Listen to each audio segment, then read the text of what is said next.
Yes, as you join us trackside, we're going back into Elite League action, and let's take an opportunity just to review the situation after the first few matches in the Elite League, Alan.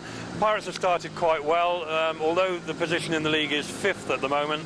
I've got to say, with the exception of that Coventry match, where of course the Pirates were beaten here at Wimborne Road, it's not been a bad start, has it? No, like I say, we've said it all the way through, haven't we, that we're waiting for certain riders to get adjusted to the track. People like Lukas, I've been saying it week in, week out about Leigh, and like Leigh seems to have turned the corner already, which is good news. And I'm saying, I think if we can get Bjarne going, I think the signs are looking good for Poole. Definitely. Now on the road, of course, on Monday, the Pirates unfortunately rained off at Bellevue, so there's been a week of a gap of racing, and in fact for Tony, I guess in Pirates terms, it's a fortnight's gap. Will that have had any bearing? No, I think he rode over in Poland the weekend, and then he rode in Sweden last night, so people like Tony, he could have a break and still just go out there and turn it on. So no, I mean, the rest of the riders might have a struggle, but I think Bjarne has just come back from the Danish Championship as well. So, I mean, maybe with the exception of Krzysztof, I think probably everybody else has ridden, really. Okay, so the Pirates now going into a team that they've already faced, of course, 4 times, I think, this year. They're going to know what to expect from Peterborough, but tonight they come down with minus Piotr Protasevich, if I've got that right, because, of course, he was injured in Poland over the weekend, I believe. Yeah, I've just found out that myself, but I think it'll be a lot closer tonight than the first one. I didn't think we saw the best of Ryan last time, and I think that was one of a few of his early meetings, and I noticed he's been creeping up the scores, and we know how good he is around this track, so certainly wouldn't write Javi off tonight. And obviously Hans came good towards the end in the last meeting, so I think it's going to be a lot closer tonight. Okay, well, the Pirates are going to have their hands full. Keep watching Pirate videos. We're going to bring you all the action, and hopefully we're going to have some enjoyable racing. Well, Lukas DRYML, tonight the Peterborough Panthers return. We've had the chance to see them all at Poole already. Tonight, do you think they'll be any different? They are without, of course, Piotr Protasevich. I'm sure it will be a tough meeting, and if everybody of us is going like usual, we should win, They have good side because some of the riders was riding for Poole before, so they know the track a little bit. So it will be tough, we go for it. Are you happy with your start to the season? Oh, you've been fantastic, and again last week against Trelawney, of course, a maximum in the British League Cup. It must be making you feel pretty good. Yeah, it makes me feel better, and every meeting is hard, and I'm trying to go the best every time. I try to ride hard and do the best points, and I hope I can do something tonight. It was disappointing on Monday that the Bellevue match was called off. Does that give you the itching to get back into action again? I have been racing yesterday in Sweden. I made quite a good score, and I'm looking forward tonight, so let's hope I can do that. Okay, well, wish you luck. Thanks for talking to us. Thank you. Well, Ryan Sullivan, it's a quick return to Poole for you also, and of course the Panthers really seem to be flying just now. Yeah, we're doing pretty well. We've had quite a few home meetings, away win at Ipswich, and getting some good points at home. You've been doing well yourself, of course, a good start of the season, 2nd in the Elite League averages at the moment. Really? Oh, indeed. Okay. Yeah, it's not too bad. It hasn't really been going to plan exactly. A few small problems, but we're kind of solving them and finding my feet back on the bike again. So, yeah, I'm slowly making progress and feeling good on the bike. The matches at home have been going very well, some big scores, and of course Gary and Hans have settled in very well into the Panthers, and Gary really has got into form now as well. Yeah, it's good. He's been unbelievable at the moment, so I think it's going to be good for him to come back here tonight. He's a good guy to have in the pits too, isn't he? Yeah, he is a good laugh and mixes in well with the boys. Okay, well, I can see you're getting ready for tonight. Good luck to the guys, and I'm sure we're going to see a great meeting. Thank you. Right, the reserves now coming into line for race 2 with David RUUD and Andre Compton on the red and blue helmets on 1 and 3 respectively. And for the visitors, Kenneth BJERRE, their number 6, and Chris Harris in the yellow helmet is their number 7. And off they go. David RUUD looking at good game from the inside, and Andre Compton sweeps up to join him with a very nifty first bend pass there, taking advantage of his growing home track knowledge here at Wimborne Road. And at the moment, after a lap, it's RUUD and Compton spinning nicely with a squad of team riding ahead of Kenneth BJERRE for a 5-1 for the Pirates. Well, this looks good if they can hold it. Just coming up to the end of lap 2, still sitting comfortably for that 5-1. Kenneth BJERRE hot on their tail, waiting to punch as true style of the Panthers for any Pirates mistake, but with a lap to go, it's still David RUUD taking the outside line, Andre Compton firmly covering the inside, and these two have so far shot out any effort by the Panthers number 6 rider Kenneth BJERRE to break this lovely bit of team riding, and that will really be appreciated. Nothing better than a spot of expertly done team riding. That was it there for the Poole reserves. 5-1 to put their side into a 7 points to 5 lead after 2 races. Well, encouraging stuff there for the home supporters and the Pirates in that race. Heat 3 now, and Peterborough using rider replacement for the injured Peter Podorcevic, and so we've got an all-Pirates looking race here with Hans Andersen and the rider replacement rider Gary Havelock for the Panthers against Lukas DRYML and Bjarne PEDERSEN. And into the first bend. It's a pretty tough bend for Poole riders as Lukas DRYML comes bouncing off the fence, whilst out in front the 2 Panthers riders, Hans Andersen and Gary Havelock, looking for a 5-1 to restore advantage. Gary Havelock, a little rusty the last time he appeared at Wimborne Road in the opening challenge fixture of the season. Certainly put that behind him now, and he's sitting comfortably out in front ahead of his partner Hans Andersen, taking the inside line. Bjarne PEDERSEN for Poole back in 3rd place, and so far, having failed to recover from that disastrous first bend where he clipped the fence and was well out of the action, Lukas DRYML.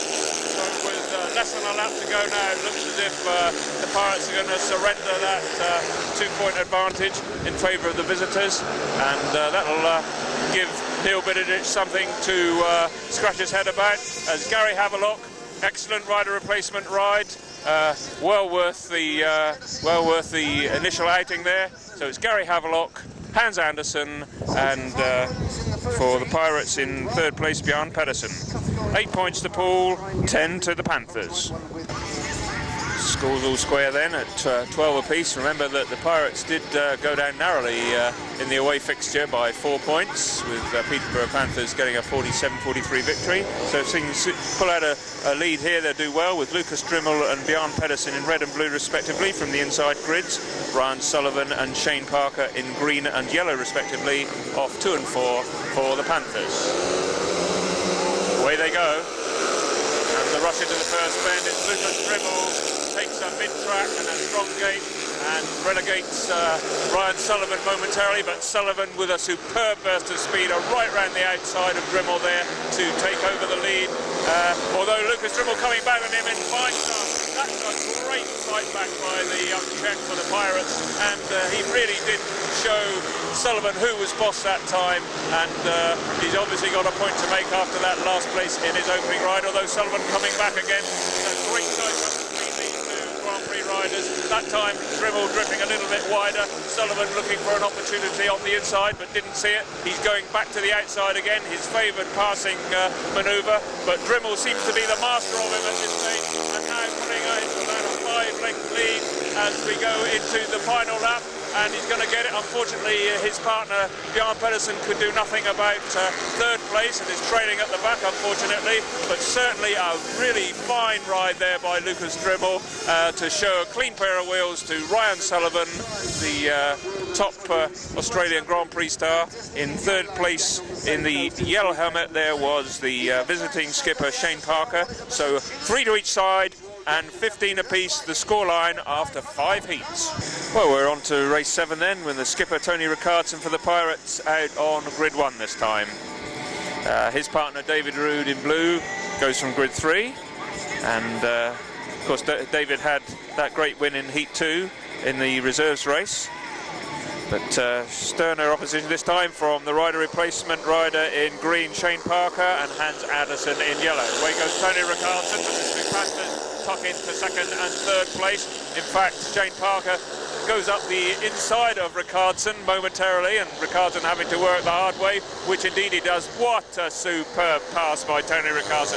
He was having none of that, and he clearly wants to show these Panthers who's the boss tonight, and he storms past the battle of the skippers there, his rival Shane Parker, and relegates into 2nd place. But with Hans Andersen sitting on the line for the 3rd place, looks as if David RUUD is going to have to eat shale this time and pick up not a lot from this race other than the view of his opponent's rear wheels, because he's come 5 lengths behind Hans Andersen, and they're on the final lap now. Checkered flag being prepared. Tony Rickardsson a streak in front here, absolutely out in front by a mile. A superb win by him. Shane Parker in second, Hans Andersen third, David RUUD fourth. Drawn race, scoreline 22 to the Pirates, 20 to the Panthers. Scores even, and the bonus point certainly up for grabs, with Heat 9 lining up with Lukas DRYML and Bjarne PEDERSEN out against Gary Havelock and Kenneth BJERRE. So Bjarne PEDERSEN on the inside, alongside him his teammate from last year, Gary Havelock. Lukas DRYML, sparkling ride in his Heat 5 outing, where he showed a clean pair of wheels to Ryan Sullivan. I'm sure he'll be wanting to do the same to Gary Havelock this time, whether it's from the start or from the back. He doesn't seem to mind. He's certainly established himself as a firm favourite by his all-action style of racing with the Wimborne Road faithful. So let's see how they fare in this race as away they go. Gary Havelock's got a good start, but Bjarne PEDERSEN holds him, and Havelock is forced wide. DRYML up the inside, Havelock around the outside, and then moves to his favourite inside line on the third turn. Bjarne PEDERSEN in the lead, but Havelock comes through, and is this Gary Havelock riding from the back to pass an opponent in fine style and out into the lead, with Bjarne PEDERSEN second.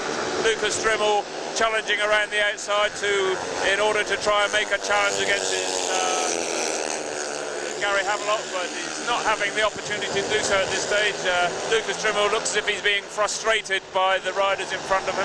He's still, with a lap to go, looking to make some impression, but it's Bjarne PEDERSEN who's in second place, and Lukas DRYML third, Kenneth BJERRE challenging on the inside, Gary Havelock out in front. A fine ride from him. He didn't bait the gate, but he came through to take that first place, and I don't think Lukas DRYML will be particularly impressed that he didn't have a better opportunity to show what he can do from the back. But it's Bjarne PEDERSEN who sat in there for second place. It's a 3-3 heat result, and it keeps the scores level at the Pirates 27, the Panthers 27. Well, we're on to Heat 10 now, and Pirates looking for some sort of a breakthrough so that they don't have to have a last heat decider.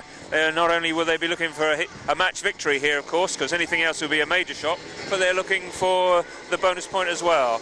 Leigh ADAMS and Krzysztof KASPRZAK against Hans Andersen and Chris Harris. And it's Hans Andersen that goes into an early lead, and the Pirates ducked in behind him with Leigh ADAMS on the wide outside and KASPRZAK sitting on the line.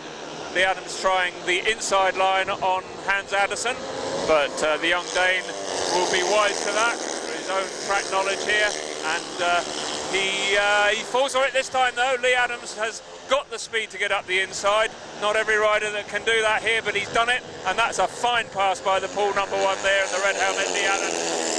Hans Andersen then relegated to second place, and mixing it between the Panthers, we've got Krzysztof KASPRZAK with Bomber Harris at the back.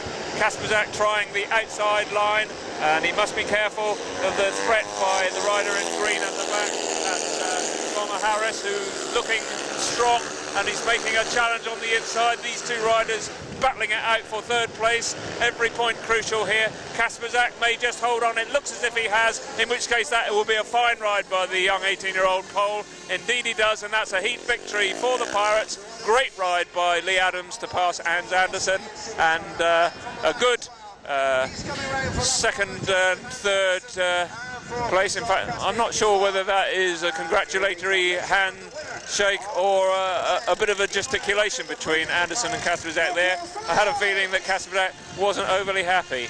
No, he doesn't look as if happy, and it'll be interesting to hear.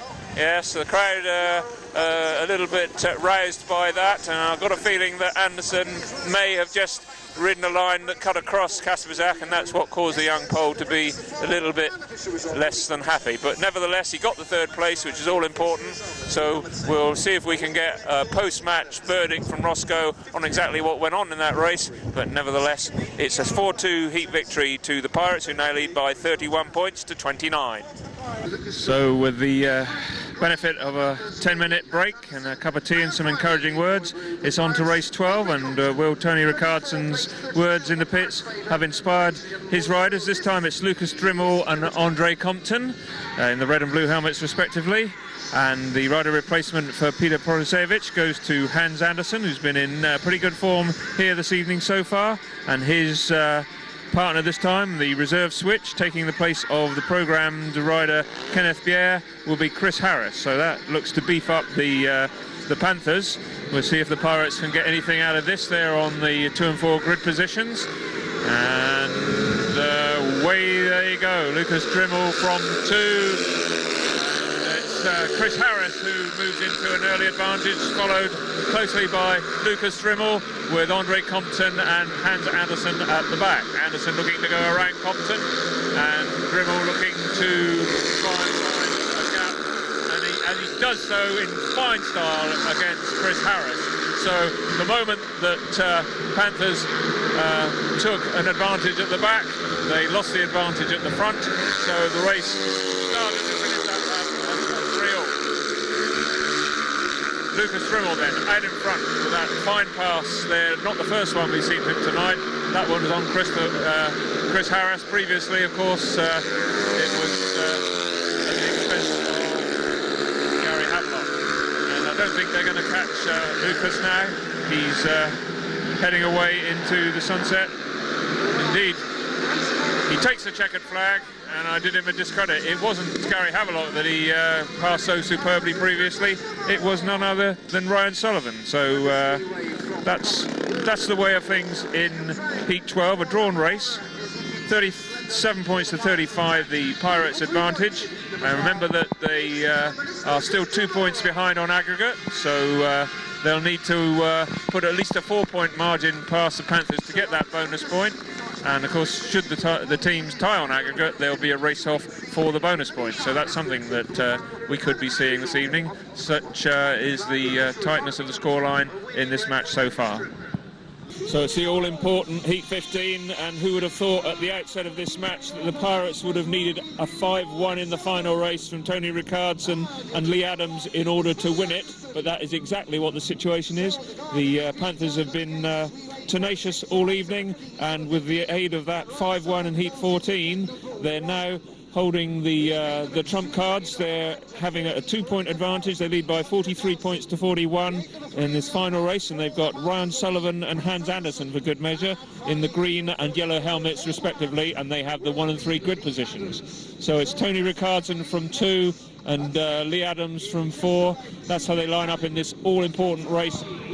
Can the two Poole big guns do it in this one to rescue 2 league points? So the bonus point has gone, a 5-1 and nothing less to get the 2 elite league points. Otherwise, this will be a major upset in the Pirates' continuing quest for one of the playoff places. Certainly, at the moment, any talk of winning the top place in the league prior to the playoffs looks a little bit ambitious, with Coventry way up there. But now with Peterborough second in the league and seemingly almost in the driving seat here for this match this evening, we can start to question some of those early season predictions that may have overwritten the Pirates' chances. But as far as the 2 elite league points are concerned this evening, it's now down to the skipper Tony Rickardsson and Leigh ADAMS. They're bringing them into line now for this vitally important, crucial final race, and up go the tapes. Tony Rickardsson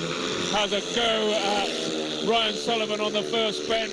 An absolute wonderful pass, and Leigh ADAMS coming on the inside. Tony Rickardsson's through, but Leigh ADAMS only in 3rd place at this stage with a lap gone. It's a 4-2, and the Pirates would only draw this fixture. Leigh ADAMS must pass on Ryan Sullivan, and he's challenging strongly on the inside. Doesn't quite make it. Tony Rickardsson out in front. Ryan Sullivan second. Leigh ADAMS third on the inside. We need the pass by Leigh ADAMS on Sullivan in order to get the full elite league points. Otherwise, it's going to be all square at 45 apiece. That does look as if that's what's going to happen, although Leigh ADAMS is still challenging strongly, and Ryan Sullivan in second place looking to shut out the efforts of the pool number 1 in blue. Half a lap to go. It's Tony Rickardsson, Ryan Sullivan, Leigh ADAMS at the back of the field. It's Hans Andersen, and coming up to the tapes, it's going to be, oh dear, that was such a close result, and the way that Grandstand are jumping up and down, I do think that Leigh ADAMS, he thinks he's got it, the stand thinks he's got it. There is only one decision that counts, and that's the one of the referee. This will be high drama here at Wimborne Road if in the final few yards of that race Leigh ADAMS has managed to clinch second place. They certainly do think so. It looks very much as if the body language from all of those Pirates down there in the middle say that Leigh ADAMS pulls off a sensational result to that Heat 15, and a 5-1 Heat victory gives a final result to this Elite League fixture here. Superb racing, 46 points to the Pirates and 44 to the Panthers. Just look at that standing ovation, and there's a double wheelie to celebrate into good measure. Well, just where Leigh ADAMS found that drive from on the last bend to come through and take Ryan Sullivan there, I just do not know. He had so much ground to make up. He did it, and he is the hero of the night here at Wimborne Road for this fantastic Pirates Elite League victory. Leigh ADAMS, you had the opportunity to get your breath back of sorts after that fantastic ride. Absolutely unbelievable. You and Tony went out under the greatest of pressure. Did you have that plan in mind? Not really, no. I planned to make the start, but you know, we lost the toss, had 2 and 4. It was always going to be tough. 4's really difficult here at the end of the meeting, but you know, we felt as though Tony could spear it and get things going, and I felt as though my bike was working good, and you know, I didn't think it was, you know, that good to pass Ryan, but you know, I reeled him in over the 4 laps, and he kind of locked up a little bit on that last turn, and I turned it back, and it was perfect, really. You know, it was just what we wanted. Is it easy to see as you go over the line that you've got the verdict, or did you have to wait till the official verdict? Not really. I felt as though I had it, but you never know with the referee what he's going to think. But you know, I felt as though I was in the fresh dirt coming off the turn, because I turned back, and you know, it was working nice. So yeah, I've always felt pretty confident. Okay, well, well done, fantastic. Not a problem. Thank Great you. Entertainment. What an end. It shouldn't really be like that. We should be winning by a lot more, but you know, that's life. Thanks, Leigh. Well, Leigh says we should be winning by a lot more, and maybe that's true, but in the end it's the 2 points that makes the difference between winners and losers tonight, and it's the Pirates that have gone home victorious. Well, great entertainment, certainly for the fans. It's kept them on the edge of their seat this evening, and we hope you've enjoyed watching it here on Pirate Videos. Keep watching, more to come. We've got one more match to come in this edition of Pirate Videos, and of course more features, so keep watching.